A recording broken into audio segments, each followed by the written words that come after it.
Oi, gente. Vou conversar hoje sobre os livros, filmes, séries e muitos vídeos do YouTube que eu assisti em fevereiro. Eu tô com uma colinha aqui, no caderno do Van Gogh, deixa eu mostrar pra vocês. Acho que eu já tenho mostrado, né, esse caderno lindo. E que eu anotei mais ou menos as coisas que foram esse mês. Primeiro que esse mês foi um mês que eu consumi muito YouTube. E eu tive um hiperfoco no YouTube, que foi assistir vídeos sobre casas. Eu gosto muito de vídeos, de vídeos, né? Não. Eu gosto muito de assistir sobre casas no contexto geral, principalmente casas antigas. E teve alguns vídeos de casa que eu destaquei como os melhores que eu assisti em fevereiro. Eu gosto muito, né? Tô até com uma tatuagem pra fazer das casas, né? Da casa rosa e verde aqui de Maceió. Quem não conhece, tem uma casa histórica que se chama As Casas Gêmeas, verde e rosa, que conta a história, e eu tenho 99,9% que é verídica, de que o pai de umas gêmeas que casaram assim na mesma época, ao mesmo dia, construiu casas gêmeas para elas na mesma dimensão. E é lindo o projeto original da casa, e por conta da destruição, né, causada pela Braskem, agora a Braskem tá reformulando esse patrimônio e aparentemente reformou a fachada da casa, tá? Eu vou ver se eu boto uma foto dela, lindíssima. E eu gosto muito dessas casas mais antigas, então eu assisti um vídeo que foi onde começou, assim, que apareceu pra mim uma casa de 1934, e o canal dessa moça, se não me falha a memória, ela é advogada, mas é apaixonada por design de interiores e fala muito sobre arquitetura, design no canal dela. E o título do vídeo é uma casa de 1934 que foi reformada. Gente, essa casa, eu não sabia que a minha casa dos sonhos já existia por completo. E ela existe, essa casa. A casa é belíssima, é lindo, assim, óbvio, né? Ela foi reformulada para atualidade, mas é de uma advogada e que tem, acho que 3 filhas. E assim, o contexto é uma casa para a família, mas uma casa que respira, assim, o ar histórico e ao mesmo tempo uma jovialidade. A casa é linda. Quem gostar de casas, de assistir esse tipo de vídeo, assista o vídeo, que maravilhoso, assim. E o que eu acho bacana também são as histórias por trás, né? Então, nesse vídeo mesmo, assim, elas conversam, tá? É muito bacana. E falando sobre casa, agora uma casa de famosos que eu amei ver nesse mês. Óbvio, né? Esses vídeos não são de fevereiro, tá? São vídeos que estão no YouTube, já tem um tempo. Esse mês de agora que eu vou falar, eu acho que já tem mais de ano. Que é a casa do Lázaro Ramos e da Thaís Araújo. A Casa Vogue tem um canal no YouTube e mostra a casa de alguns famosos. E geralmente, gente, é sem graça, tá? O pessoal joga lá umas coisas que eles acham que é chique. Mas é sem graça. Mas a casa do casal, né? Do Lázaro e da Thaís, realmente, assim, aquela casa puro suco brasileiro. É uma casa cheia de autenticidade, belíssima, conta a história de vida deles e tem o projeto de escritório mais inteligente que eu já vi, mais bonito também. Então, assim, eles fizeram um projeto, né, de uma mesa e também num sofá e de uma TV no escritório, que é uma super vontade que eu tenho. E ao mesmo tempo, o escritório é cheio de artefatos, de livros, de vinis que contam a história deles. E eu amei, amei, me apaixonei. É um apartamento, na verdade, e assim, muito bonito no contexto geral. Mas o que me chamou a atenção, assim, me fez colocar nos favoritos de fevereiro, foi por conta do escritório barra biblioteca, né? Que é como eu gosto de chamar, tem um projeto aí de vida, de um dia ter a minha, e fiquei encantada. Outro muito legal é no canal Dicas de Nova York. Como é uma casa nova-iorquina por dentro. Gente, sabe aquelas casas de Sex and the City? Deixa eu ver, uma outra série assim famosa que tem uma casa parecida. Mas essa é muito, muito, muito, muito reflexo. Parece que a gente tá entrando naquelas casas a casa da Carrie, sabe? De Sex and the City. Mas todas aquelas casas assim nova-iorquinas que a gente vê nos filmes, tudo como é por dentro. E é um rapaz, mas eu acho que o canal é de um casal. Mostrou como era a casa e eu amei ver como era por dentro as casas de Nova York, entender a estrutura, né? Que a gente sempre vê aquela casa longa que parece um apartamento, você fica com a dúvida se é ou não. E ele explica mais ou menos no vídeo. E, gente, muito, muito bonita. Eu amei. E, por último, uma reportagem sobre casas sobre os casarões abandonados no Pelourinho, que foi postado pelo jornal O Correio. E eu vim me perguntando, porque aqui em Maceió a gente também tem muitos casarões nos bairros históricos que estão abandonados, às vezes nem tanto casarões, mas casas mais antigas, e algumas no centro, em frente ao Palácio do Governo, teve uma desapropriação e todos os imóveis foram selados. E é mais ou menos o que aconteceu no Pelourinho também, e tem uma história por trás. Vou resumir, né, porque eu acho que não é do interesse de todo mundo, talvez seja você que esteja assistindo meu vídeo não assista, mas ele conta mais ou menos que esses imóveis foram adquiridos por imigrantes, alguns alemães, sírios, e que depois desistiram, né, voltaram para sua terra natal ou foram para outros tipos de negócios, e são vários inventários, às vezes são herdeiros que nem sabem que tem aquela propriedade, ou às vezes está tão longínquo que não tem um herdeiro fim. E aí os móveis ficam abandonados, e aí vem aquele grande debate, né? Como a questão das terras inapropriadas, também imóveis inapropriados, se poderiam ser ocupados ou não, por serem históricos, como é que fica esse cuidado com o patrimônio. Em Salvador tem um órgão específico para esse cuidado, mas não tá essas coisas todas, né? De cuidado. Então, enfim, é um debate interessante. Para quem gosta do tema, tudo, acho muito válido assistir o vídeo. Achei muito legal, favoritei ele. E depois eu até pretendo fazer uma pesquisa sobre isso. Gostei bastante. Agora vamos lá. Último vídeo do YouTube. Descobri um youtuber que eu amei. Acho que deveria ser super conhecido porque ele tem um trabalho investigativo muito legal, que é o Gregório Martins. Notei o nome dele porque eu sou péssima de nomes. O Gregório Martins postou um vídeo sobre a Dona Beija, sobre a história da Dona Beija, e eu não conhecia nada, tá? Acho que vi a propaganda na HBO da série nova, e quando eu vi assim o título, tudo me interessou, abri o vídeo, e eu tenho muito o hábito de, enquanto tu vai começando o vídeo, eu já entro no canal da pessoa, né, do youtuber, e fico vendo, mais ou menos. E aí eu vi que o Gregório, ele tem um trabalho extenso sobre história, tá? E muito focado no Rio de Janeiro, que eu acredito que ele hoje resida lá, mas ele trouxe essa história de Minas Gerais, a história da Dona Beija. É uma história de uma moça que era noiva e na época do Brasil colonial, e um ouvidor do rei se encantou por ela, simplesmente resolveu raptá-la, né? E aí, após ela ser maculada pelo ouvidor, vamos dizer assim, ela se torna uma mulher dama e ela vai fazer do limão uma limonada sobre isso. Acho muito interessante. Quem não conhecia a história, como eu não conheço, tem uma novela que foi muito famosa, né? Acho que era da década de 80 essa novela, e agora tem a novela da HBO. E acabou que, por conta do vídeo, eu comecei a assistir a novela e eu assisti 15 episódios, 5 episódios por semana, e em março eu assisti 15 episódios. Quando eu comecei a assistir, já tinham lançado 15, eu acho que hoje, comecinho de março, hoje é dia 7.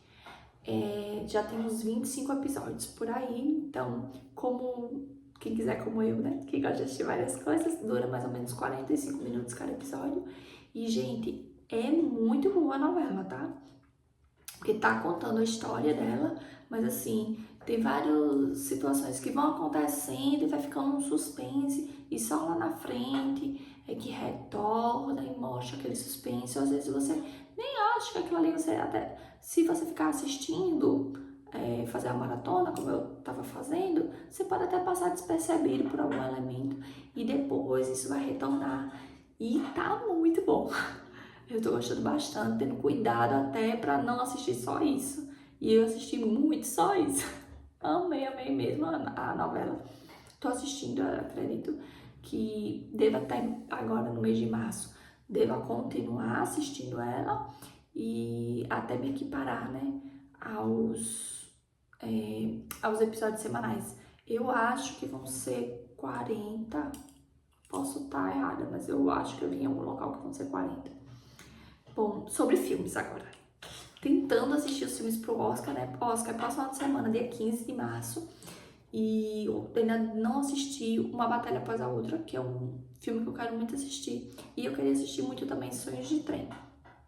Ah, e também ainda não assisti O Agente Secreto, queria assistir, mas não tá nas plataformas ainda, então acho que eu não vou conseguir assistir. Bom, Sonhos de Trem é um filme sobre um americano que trabalha, né, nas linhas ferroviárias e vai mostrar a vida desse homem da infância até o falecimento já na vida adulta, idoso. E é belíssimo, tá? É belíssimo. Eu sei que não é um filme para todo mundo, porque ele tem um enredo silencioso. Então, em alguns momentos, a gente vai ver só as imagens, tem um narrador contando essa história de plano de fundo, mas é muito belo. Eu assisti o filme e fiquei bem impactada por algum tempo. É uma história em si bonita, mas meio trágica. Eu hoje tô preferindo não assistir histórias tão trágicas, mas não sabia desse enredo, né? Enfim, gostei bastante. Óbvio, é aqueles filmes, como é que eu posso dizer? Ele não é um filme pra ser de bilheteria, sabe? É aquele filme realmente para cinéfilos, tá? É para você assistir e enxergar a beleza no filme, tá? A mensagem que o filme quer passar e, enfim. Se eu pudesse, só gostaria que fosse filme mais feliz, porque ele é muito lindo. Então, a beleza com a tristeza, eu não tô nessa vibe, sabe? Eu tô mais na vibe do belo e feliz. Mas enfim, gostei muito da experiência, não foi um filme que eu me arrependi de assistir. Como, por exemplo, o contrário, o próximo foi perfeitamente perfeita, tá? No Disney+. Eu zapeando pelo Disney, porque é um aplicativo que eu assisto pouco, assisto mais por conta do José. E aí coloquei pra assistir no Disney e apareceu ele. E aí, logo no começo, eu amei, porque conta a história de uma moça muito inteligente e que tem vários problemas familiares. Então, é como você lidar com pessoas que você ama e que tem problemas. É basicamente isso. Então, é um filme que falaria muito comigo e eu comecei a assistir ele, mas aí eu vi que ele passou novamente aquela imagem da pessoa inteligente que não se comunica tão bem, a pessoa inteligente que só chegou no cargo porque um homem foi lá, popularzinho, e colocou ela no cargo, sabe? E no final ela tem um problema amoroso e, enfim, vários estigmas que pra mim não funcionam mais. Eu acho que hoje a gente tem que contar histórias de mulheres inteligentes, empoderadas e que são donas da sua própria vida, contam suas histórias felizes, estão ali porque se empoderaram e quiseram estar e que no final também não tá com amor, né? Não é porque você é inteligente, tem sucesso, que você não pode ter sua família, que você não vai ter um casamento feliz. E aí, eu acho que o filme desandou, tá? Tinha tudo pra ser uma história muito legal e desandou aí. Eu não gostei não de ter assistido, tá? Eu acho que, enfim, prossigamos. Assisti uma série em março. Comecei e terminei O Cavaleiro dos Sete Reinos. Assisti com meu esposo, a gente sempre assiste alguma série juntos. E eu achei que não ia gostar.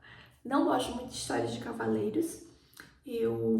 Tanto é que eu tentei várias vezes e ler várias histórias do Rei Arthur. Não deu pra mim. Histórias de cavaleiros não é minha vibe. Mas como eu gosto muito do universo de Game of Thrones, né? Eu assisti Game of Thrones, assisti A Casa do Dragão até a temporada que tem lançado. E então prosseguir. E, gente, que série boa! É uma história muito bem contada, né? Tem poucas cenas de ação, apesar de você pensar que por conta do Cavaleiro vai ter várias cenas, são poucas cenas de ação. E no final é uma história muito bem contada. Tem um plot aí bem legalzinho no começo, mas se você já assistiu as outras coisas, o universo você vai pegar logo. Mas gostei bastante, tá? Já encerrou, acho que são 6 episódios, 5 episódios, bem rapidinha a série. E, óbvio, né? Ela encerrou, meu esposo disse assim no último episódio: oxe, acabou? Porque ela encerrou com promessas de muitas coisas, né? Se não tiver ligado, você nem entende que ela acabou ali naquele momento. Mas gostei muito, adorei. Lançou a última temporada de Outlander, acho que é assim, né? E eu só tinha assistido a primeira muitos anos atrás e fiquei com vontade de assistir até a atual, né? Comecei a segunda temporada, só que tô assistindo a Dona Beija. Então, o que acontece?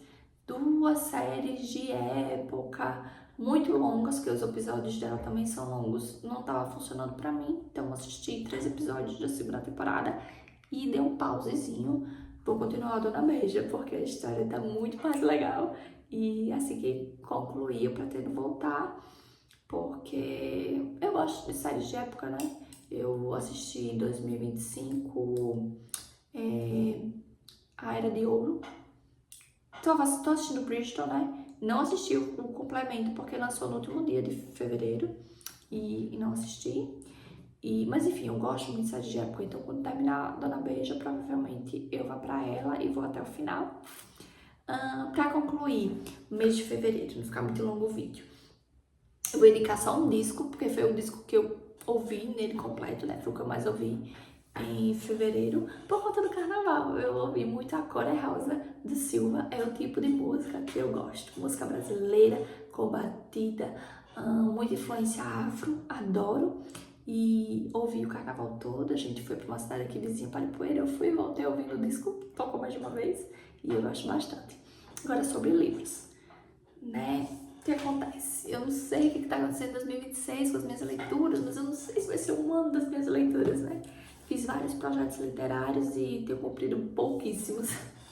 Entre eles, eu li esse mês de fevereiro O Morro dos Ventos Silvantes, da Emily Brontë, no projeto da Tati, Clubão TLT. Acho que é isso, tá no ano 3, e o mês de fevereiro foi o mês de O Morro dos Ventos Silvantes. Eu já sabia que ia ser uma leitura muito desafiadora para mim, porque eu não gosto de romance gótico, não é a minha vibe, mas eu nunca tinha concluído um, então entrou pro meu repertório.